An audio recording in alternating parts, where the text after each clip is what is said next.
Hee-haw! No. This is part 2 of the message as well. When I was saying that I don't want to hear any stories about other people. Okay? The reality of that is, excuse me, I'm just doing my nails. However, the reality to that is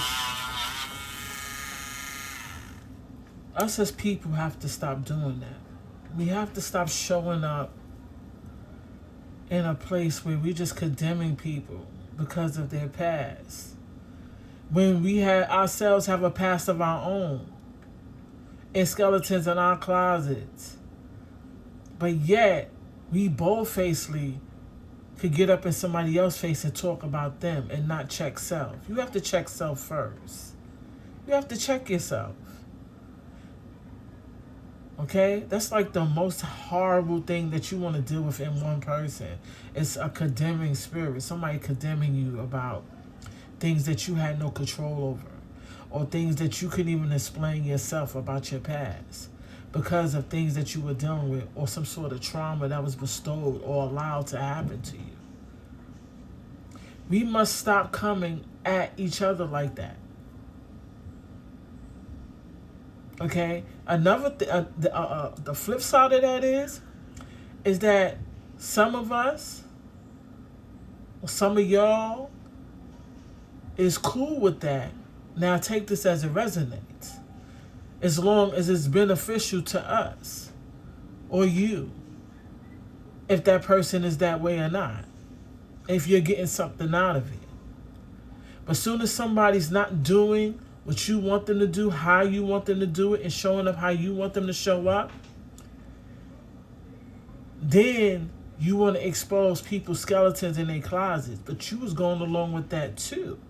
So that makes you look a certain way as well. Take it as it resonates. This is a channeled message. Okay? Let's stop judging people. Okay? Men, women, whatever. Only God can judge you. And God is out here forgiving people. God is out here being understanding. God is not judging people. God is giving people second chances. God is putting it behind him. But it's the people that is judging people, condemning people, and holding things over their head. So that says a lot. So this is why you don't go along with what people say, what men say, and you go along with God say, because God, once you bring it to God, God forgives, and God never sees it again. He don't go back to your past, but it be your people. It be your girlfriends, your boyfriends, your exes, the people you be around, your constituents, your friends, and people so-called friends, fake friends, real friends, co-workers. These are the people that be around sitting here talking about you to other people about your past. And their past is terrible. And they did not take self-accountability about their past, but they have the nerve to sit in judgment about your past. And your past is yesterday. Your past is last week. Your past is the week before that, the month before that. Okay? The past is something that is not presently happening. Okay? So with that being said, like, I think that's so terrible for people to find that to be a source of gossip about a person, about their past. Especially if they so-call themselves to be Christians or believers of Jesus. Jesus don't walk like that, neither does God. So who are you serving for real? Clock it. But the hoes are condemned. The ex-home whoremongers are condemned. The thief, the robber, the previous sinners are condemned. But the people who are presently walking in that and still doing it within an institutional setting, some of them that's not sin. Need to check that, because none of that is Jesus movement. None of that is God movement. None of that is goddess movements. Okay? Goddesses don't find the need to bring down another woman to feel better about herself, regardless to whatever it is. And this is real talk. That's some old. I don't even know a name for that. That ain't no queen shit though. That's some old peasant shit. That's some old whack.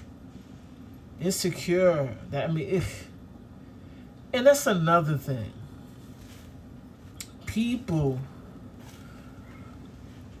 like somebody called me fat one day. I was like, yeah, okay, I accept that. I don't accept the insult, but I accept myself. Okay? See, I could change being heavy or thick, right?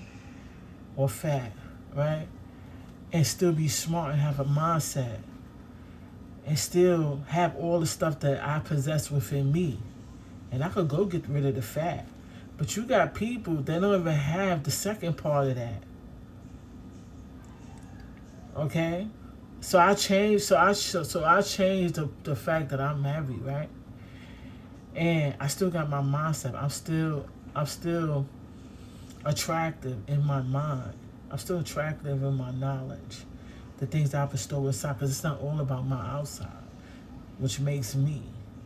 And I'm good with that. I know, like, if within time I can be and get the results I want to get. You understand what I'm saying? As far as self. So that shit does not insult to me. Because the brains, everything else, the intelligence, everything that God bestowed on me in the inside is here. So that's the only thing a person can talk about. And then when I get that done, niggas gonna hate more. Especially if they're insecure. So let's not take shots at people. You know what I'm saying? Because it's not the same attention I get when I lose weight is the same attention I'm gonna fucking get when I lose it. Because it's not an outer thing. It's not superficial. I don't bank on how I look to make any moves in my life, period. So let's not totally like, and this is what people rely on how you look. Now, I'm not saying not to keep your health intact. I'm not saying not to keep your shit together. That's not what I'm saying. You understand? There's reasons for everything. Whether you gain weight, lose weight, go through different things. You don't never know what a person has to endure or had to endure or what they're enduring in the present that has them showing up in that way. So we first of all need to walk in wisdom.